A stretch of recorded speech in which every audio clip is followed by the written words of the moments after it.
Somnifère, le podcast. Il faut toujours se méfier de l'eau qui dort. Bonsoir à toutes et à tous, nous sommes le mardi 15 novembre et Somnifère vous raconte ce soir l'histoire de Mathilde de Courcils, une femme mariée à un homme grossier qui ne l'a jamais véritablement aimée et qui ne l'a épousée que pour son argent. Si pendant leurs longues années de vie commune, son époux ne lui a prêté aucune considération, Mathilde a de son côté toujours semblé discrète et résignée à son sort. Mais qui des deux époux s'est véritablement joué de l'autre ? C'est une nouvelle de Maupassant intitulée « Le Testament ». Je vous souhaite une excellente nuit et maintenant place à notre séance de relaxation. La séance de relaxation. Mettez-vous à l'aise, fermez les yeux. Et dans un premier temps, concentrez-vous simplement sur votre corps.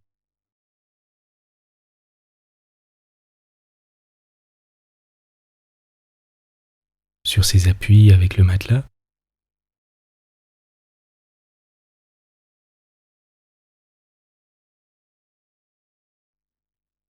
Sur votre respiration.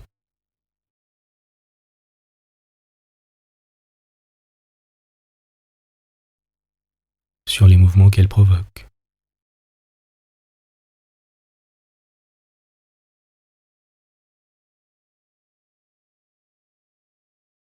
Et prenez un instant pour refermer mentalement la page de cette journée, pour apprécier ce moment où il n'y a plus rien à faire, plus rien à penser.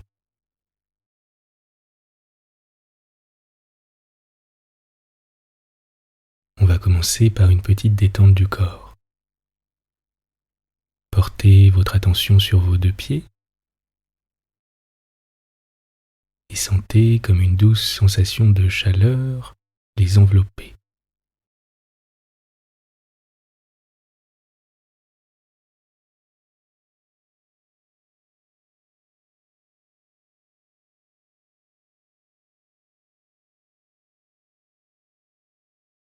Laissez cette sensation remonter lentement vers vos chevilles,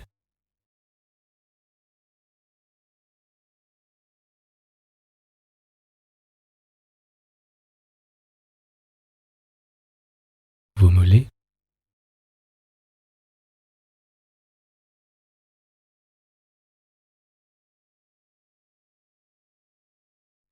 vos genoux,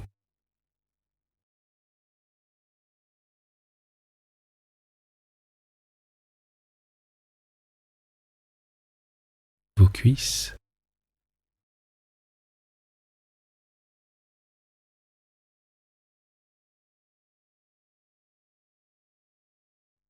vos hanches,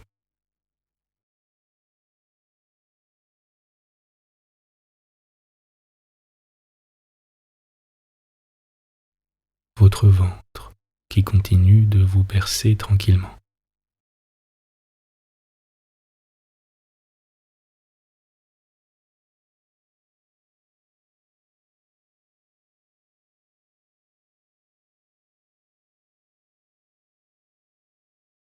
Votre poitrine et votre dos.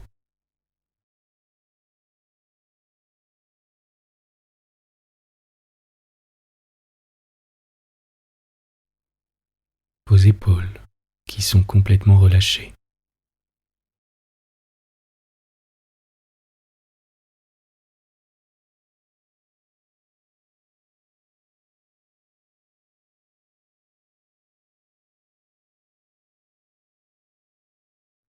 Laissez cette sensation de détente s'installer un peu plus à chaque expire.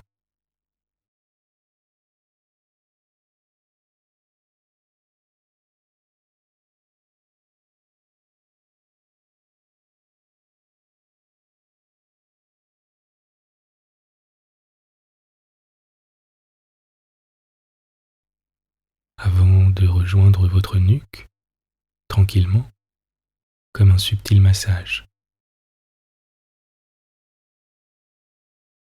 Puis votre cuir chevelu, qui s'enveloppe à son tour d'une douce sensation de bien-être.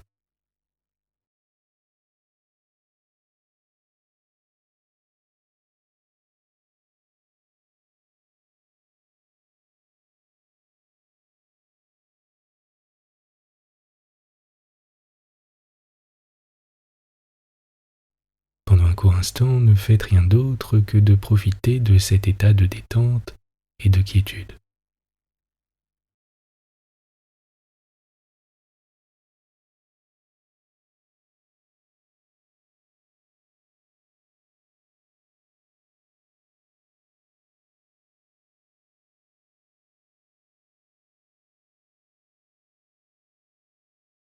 Je vais vous demander à présent de trouver une chose pour laquelle vous ressentez de la gratitude en général.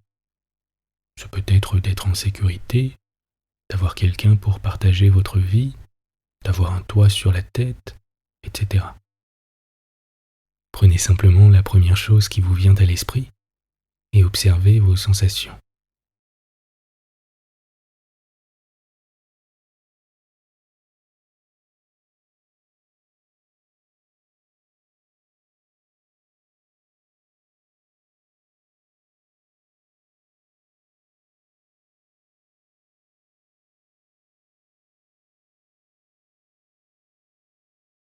Pensez à présent à quelque chose pour laquelle vous avez ressenti de la gratitude ces dernières semaines.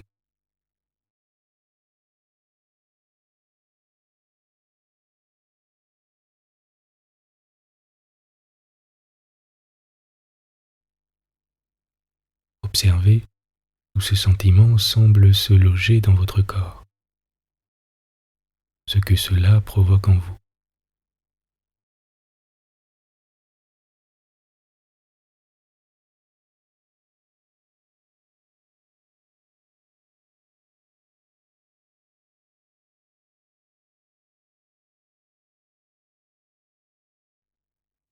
Pensez à présent à une chose pour laquelle vous avez ressenti de la reconnaissance, de la gratitude aujourd'hui. Ce peut être n'importe quoi. Un regard, un sourire, un texto, un repas, une attention.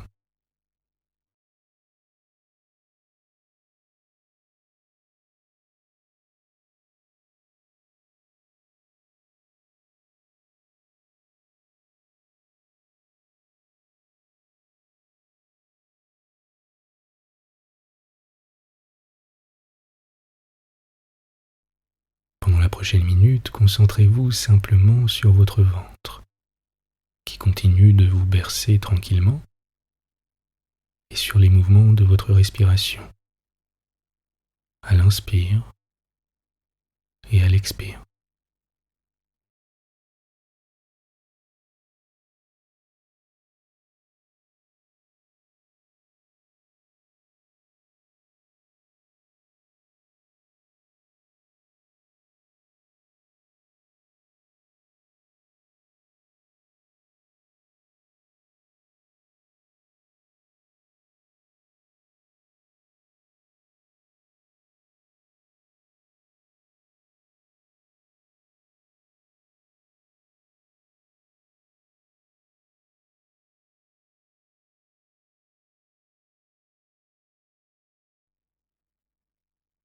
Vous êtes calme et détendu. L'histoire du soir. Maupassant, le testament.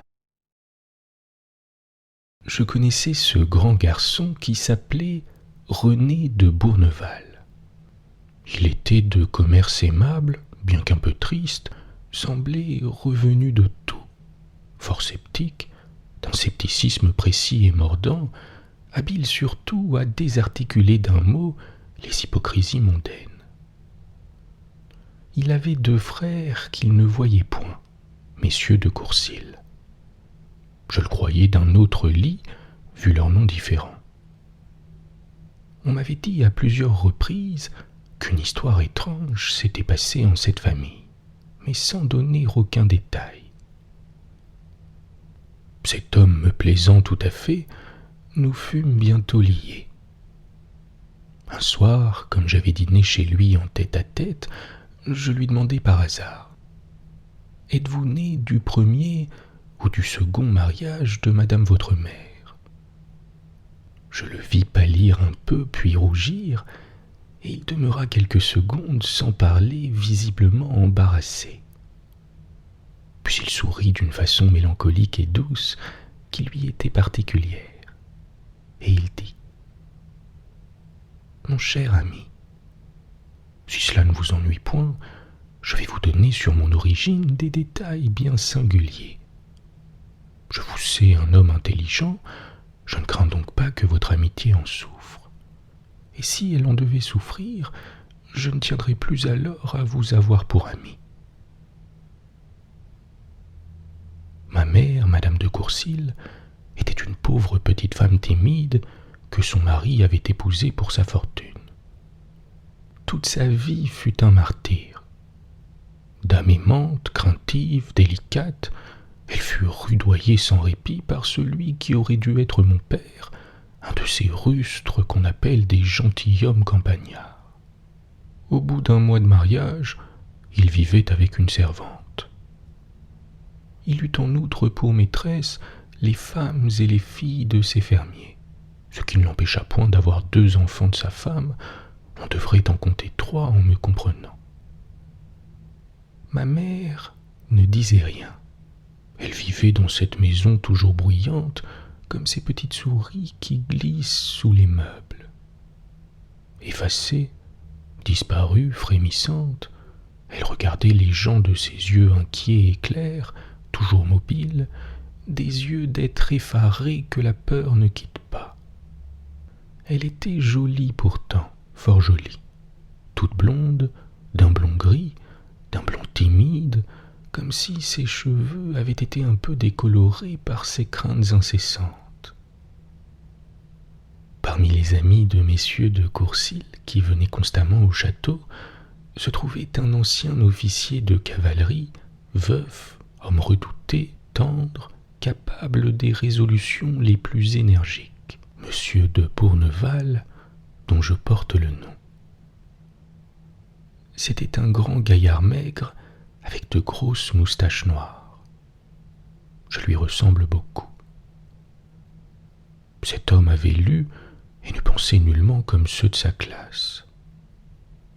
Son arrière-grand-mère avait été une amie de Jean-Jacques Rousseau, et on eût dit qu'elle avait hérité quelque chose de cette liaison d'une ancêtre. Il savait par cœur le contrat social, la nouvelle Héloïse, et tous ces livres philosophants qui ont préparé de loin le futur bouleversement de nos antiques usages, de nos préjugés, de nos lois surannées, de notre morale imbécile. Il aima ma mère, paraît-il, et en fut aimé. Cette liaison demeura tellement secrète que personne ne la soupçonna. La pauvre femme, délaissée et triste, dut s'attacher à lui d'une façon désespérée et prendre dans son commerce toutes ses manières de penser, des théories de libre sentiment, des audaces d'amour indépendant.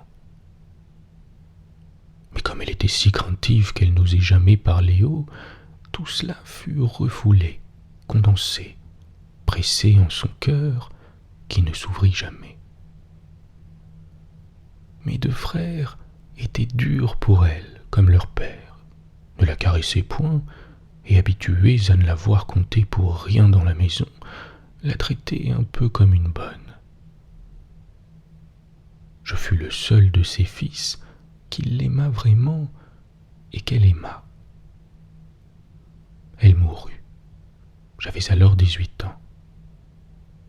Je dois ajouter, pour que vous compreniez ce qui va suivre, que son mari était doté d'un conseil judiciaire, qu'une séparation de biens avait été prononcée au profit de ma mère, qui avait conservé, grâce aux artifices de la loi et au dévouement intelligent d'un notaire, le droit de tester à sa guise. Nous fûmes donc prévenus qu'un testament existait chez ce notaire et invités à assister à la lecture. Je me rappelle cela comme d'hier. Ce fut une scène grandiose, dramatique, burlesque, surprenante, amenée par la révolte posthume de cette morte, par ce cri de liberté, et qui jetait de son cercueil clos un appel désespéré vers l'indépendance. Celui qui se croyait mon père, un gros homme sanguin éveillant l'idée d'un boucher, et mes frères, deux forts garçons de 20 et de 22 ans, attendaient tranquilles sur leur siège. Monsieur de Bourneval, invité à se présenter, entra et se plaça derrière moi. Il était serré dans sa redingote, fort pâle, et il mordillait souvent sa moustache un peu grise à présent. Il s'attendait sans doute à ce qui allait se passer. Le notaire ferma la porte à double tour et commença la lecture, après avoir décacheté devant nous l'enveloppe scellée à la cire rouge et dont il ignorait le contenu. Brusquement, mon ami se tut, se leva, puis il alla prendre dans son secrétaire un vieux papier, le déplia, le baisa longuement et il reprit. « Voici le testament de ma bien-aimée mère. Je sous-signai Anne-Catherine Geneviève Mathilde de Croix-Luce, épouse légitime de Jean-Léopold Joseph Gontran de Courcils, saine de corps et d'esprit, exprime ici mes dernières volontés. Je demande pardon à Dieu d'abord, et ensuite à mon cher fils René, de l'acte que je vais commettre. Je crois mon enfant assez grand de cœur pour me comprendre et me pardonner. J'ai souffert toute ma vie. J'ai été épousé par calcul, puis méprisé, méconnu, opprimé, trompé sans cesse par mon mari. Je lui pardonne, mais je ne lui dois rien. Mes fils aînés ne m'ont point aimé, ne m'ont point gâté, m'ont à peine traité comme une mère. J'ai été pour eux durant ma vie ce que je devais être. Je ne leur dois plus rien après ma mort. Les liens du sang n'existent pas sans l'affection constante, sacrée, de chaque jour. Un fils ingrat est moins qu'un étranger. C'est un coupable, car il n'a pas le droit d'être indifférent pour sa mère. J'ai toujours tremblé devant les hommes, devant leurs lois iniques, leurs coutumes inhumaines, leurs préjugés infâmes. Devant Dieu, je ne crains plus. Morte, je rejette de moi la honteuse hypocrisie, j'ose dire ma pensée, avouer et signer le secret de mon cœur. Donc je laisse en dépôt toute la partie de ma fortune dont la loi me permet de disposer à mon amant bien-aimé Pierre Germé-Simon de Bourneval, pour revenir ensuite à notre cher fils René. Cette volonté est formulée en outre d'une façon plus précise dans un acte notarié. Et devant le juge suprême qui m'entend, je déclare que j'aurais maudit le ciel et l'existence si je n'avais rencontré l'affection profonde, dévouée, tendre, inébranlable de mon amant, si je n'avais compris dans ses bras que le Créateur a fait les êtres pour s'aimer, se soutenir, se consoler et pleurer ensemble dans les heures d'amertume. Mes deux fils aînés ont pour père Monsieur de Courcils. René seul doit la vie à Monsieur de Bourneval. Monsieur de Courcils s'était levé, il cria « C'est là le testament d'une folle !» Alors Monsieur de Bourneval fit un pas et déclara d'une voix forte, d'une voix tranchante. « Moi, Simon de Bourneval, je déclare que cet écrit ne renferme que la stricte vérité. Je suis prêt à le soutenir devant n'importe qui et à le prouver même par les lettres que j'ai. » Alors, Monsieur de Courcils marcha vers lui. Je crus qu'ils allaient se colter. Ils étaient là, grands tous deux, l'un gros, l'autre maigre, frémissant. Le mari de ma mère articula en bégayant « Vous êtes un misérable !» L'autre prononça du même ton vigoureux et sec. Nous nous retrouverons autre part, monsieur. Je vous aurais déjà souffleté et provoqué depuis longtemps si je n'avais tenu avant tout à la tranquillité durant sa vie de la pauvre femme que vous avez fait tant souffrir. Puis il se tourna vers moi. Vous êtes mon fils. Voulez-vous me suivre? Je n'ai pas le droit de vous emmener, mais je le prends si vous voulez bien m'accompagner. Je lui serrai la main sans répondre, et nous sommes sortis ensemble. J'étais certes aux 3/4 fou. 2 jours plus tard, Monsieur de Bourneval tuait en duel Monsieur de Courcils. Mes frères, par crainte d'un affreux scandale, se sont tus. Je leur ai cédé et ils ont accepté la moitié de la fortune laissée par ma mère. J'ai pris le nom de mon père véritable, renonçant à celui que la loi me donnait et qui n'était pas le mien. Monsieur de Bourneval est mort depuis 5 ans. Je ne suis point encore consolé. Il se leva, fit quelques pas, et se plaçant en face de moi. Eh bien, je dis que le testament de ma mère est une des choses les plus belles, les plus loyales, les plus grandes qu'une femme puisse accomplir. N'est-ce pas votre avis? Je lui tendis les 2 mains. Oui, certainement, mon ami. Bonne nuit. Bonne nuit.